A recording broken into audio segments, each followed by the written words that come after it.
আসসালামু আলাইকুম, ঈদ মোবারক।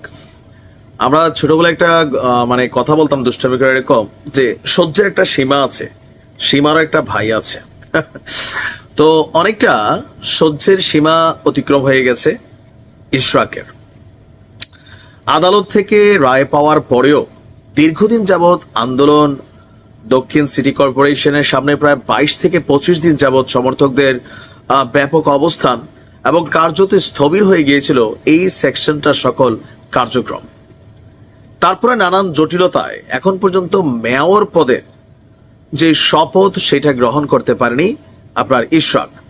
তবে ইশরাক মনে করছে যে তিনি বৈধ মেয়র, আর আজকে তিনি যেই ঘটনা ঘটিয়েছেন শপথ ছাড়াই মেয়রগিরি তিনি করেছেন, আর তিনি নিজেও বলছেন যে সবার কাছে ভিলেন হয়ে গেছে। কারণ এটা নিয়ে তুমুল সমালোচনা, বিতর্ক, আবার কেউ কেউ বলছেন যে ভাই এটা তো ওর অধিকার, আইনি অধিকার, এটা নিয়ে সরকার নাড়াচাড়া করতেছে, সো অধিকার কেউ দেয় না, অধিকার আদায় করে নিতে হয়। অনেকটা তেমনই করেছেন ইশরাক।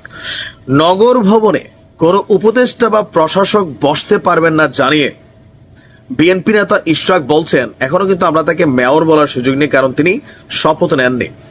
তো তিনি বলছেন যে প্রয়োজনে বিগত কাউন্সিলর এবং শিক্ষা প্রতিষ্ঠান প্রধানদের নিয়ে বিপ্লবী নগর কাউন্সিল করে ঢাকা দক্ষিণ সিটি কর্পোরেশনের কার্যক্রম পরিচালনা করা হবে। শুধু কথা বলে তিনি সীমাবদ্ধ না, ইতিমধ্যে তিনি পবিত্র ঈদ উল আজহার প্রধান জামাতের জন্য প্রস্তুত জাতীয় ঈদগাহ ময়দানও পরিদর্শন করেন। এমনকি ওইখানে আমরা দেখেছি একজন নির্বাচিত মেয়র তিনি যখন যান, যে এরকম আয়োজন থাকে পুলিশ থেকে শুরু করে আইন শৃঙ্খলা বাহিনীর বা প্রশাসনের, ঠিক তেমনটাই ছিল। ইশরাক বলছেন নগর ভবনে কোনো প্রশাসক বা উপদেষ্টা বসতে পারবে না। হ্যাঁ, আমিও বসতে পারতাম যদি তাদের সঙ্গে কোনো একটা কম্প্রোমাইজ করতাম, কিন্তু সেটা নগরবাসীর জন্য ভালো হতো না। প্রশ্ন হচ্ছে ইশরাককে কি কম্প্রোমাইজের কথা বলা হয়েছিল যেটা নগরবাসীর জন্য ভালো হতো না? জাতীয় ঈদগাহ ময়দানের পরিদর্শনের বিষয়ে ইশরাক বলছেন নির্বাচিত এবং সর্বোচ্চ আদালতের সিদ্ধান্ত অনুযায়ী মেয়র হিসাবে আমি এইখানে এসেছি, এটা আমার দায়িত্বের মধ্যে পড়ে। আগামীকাল যারা পরিষ্কার পরিচ্ছন্নতা করবেন তাদের সঙ্গে আমি নিজে মাঝেও থাকব। অন্তর্বর্তী সরকারের উপদেষ্টা পরিষদ নিয়েও তিনি বলছেন যে তারা তাদের নিরপেক্ষতা হারিয়েছে। ইভেন তার বক্তব্য হচ্ছে যে এই পরিষদের আওতায় সুষ্ঠু নির্বাচন সম্ভব না।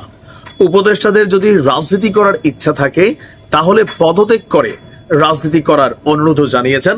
এরপর তিনি সেই ঈদগাহ নজরদারি করেছেন সেখানে আয়োজনের কোনো ঘাটতি আছে কিনা, এবং ঢাকা দক্ষিণ সিটি কর্পোরেশনের আওতাধীন এরিয়াগুলোকে কালকে যেহেতু পবিত্র কুরবানি হবে, তো ময়লা আবর্জনা বর্জ্য ব্যবস্থাপনা এগুলোর ব্যাপারেও তিনি যে নির্দেশনা একজন মেয়র হিসেবে দেওয়ার দরকার সে দিয়েছেন।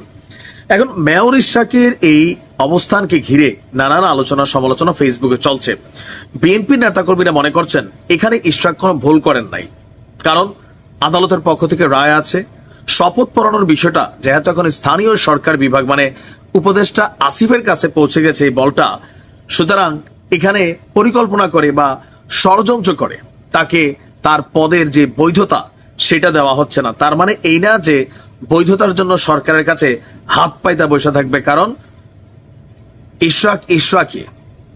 আর আজকে যে তিনি তার কর্মকাণ্ড করেছেন, মেয়রগিরিকে দেখিয়েছেন অথবা মেয়রগিরি করেছেন আমরা বলতে পারি, এরপরে কিন্তু এটা নিয়ে আসলে কেউ কোনো টু শব্দ করে নাই সরকারের পক্ষ থেকে। তবে অনলাইনে এটা নিয়ে যথেষ্ট ট্রলিং হচ্ছে, আর এগুলো দেখি ইশরাক বলছেন ইতিমধ্যে সবার কাছে ভিলেন হয়ে গেছি, বাট তিনি ভুল করেননি দাবি। ভালো থাকো।